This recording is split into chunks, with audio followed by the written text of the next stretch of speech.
All right, back here, meteorologist Greg Fields. I'm sure a lot of people wondering, I guess, is this going to be the story for the rest of the week? A little gloomy and wet outside. Yeah, it's gloomy and wet at times. You know, it's Okay. going to be looking at periods of showers and some isolated thunderstorms, and it won't be raining the entire time. But yeah, it's going to be kind of off and on for sure as we go through the rest of this week. So let's get you on out there right now. Okay. We're in the middle of a batch of showers moving through North Texas, moving right through the Metroplex. In fact, taking you out to Love Field, now the delays up to 30 minutes with the showers moving in. You see that's over Love Field there. The rain is coming down, so that's starting to slow things down out at the airports.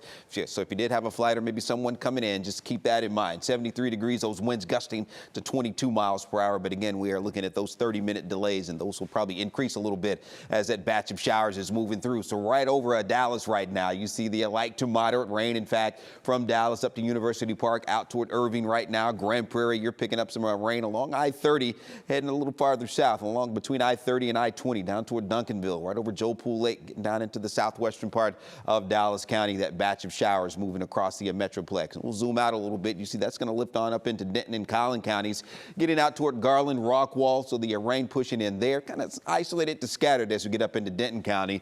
But we do have a larger batch of showers a little farther south and west. So we'll keep an eye on that as well as it works its way into the Metroplex. Right now, out toward Mineral Wells, Granbury, a little farther south, out toward Stephenville and Hamilton. But all that will be lifting northeast into the Metroplex here over the next couple of hours. So this is what we're going to be dealing with between now and early afternoon. For that drive home, it's likely going to be a little bit on the wet side for us today as well. So keep that in mind.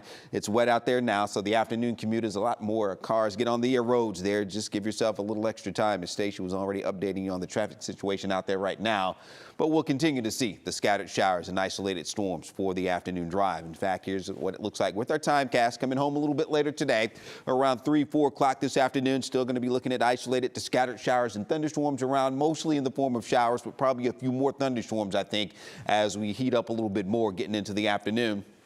That begins to taper off some as we head into this evening. This is around 8-9 o'clock tonight, and by 10 p.m. I think most of the rain should be over.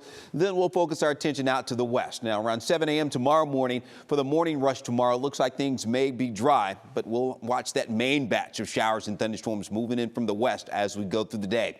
So as we head around this time tomorrow, we're looking at showers and storms mainly over the far western parts of North Texas, but then those begin to move into our area as we get into the afternoon and evening. So widespread rain for that afternoon commute on Wednesday. Some of the rain going to be locally heavy. This is the time frame where we could see some stronger thunderstorms across the area as well. And that continues as we head into the evening, early overnight hours. And I think by Thursday morning, all that begins to push a little farther east. So we'll begin to dry out with that batch of showers and storms moving on through. But we won't be quite done with the rain yet. More could be on the way, it looks like, for Friday heading into the upcoming weekend. Now, I mentioned Wednesday evening heading into the overnight, early Thursday. We are talking about a wind and hail threat, a marginal low wind risk for some stronger and severe thunderstorms with the main batch of showers and storms moving in during that time. So we'll be keeping an eye on that. But again, the severe weather threat does remain low for us. Locally heavy rain can't be ruled out either.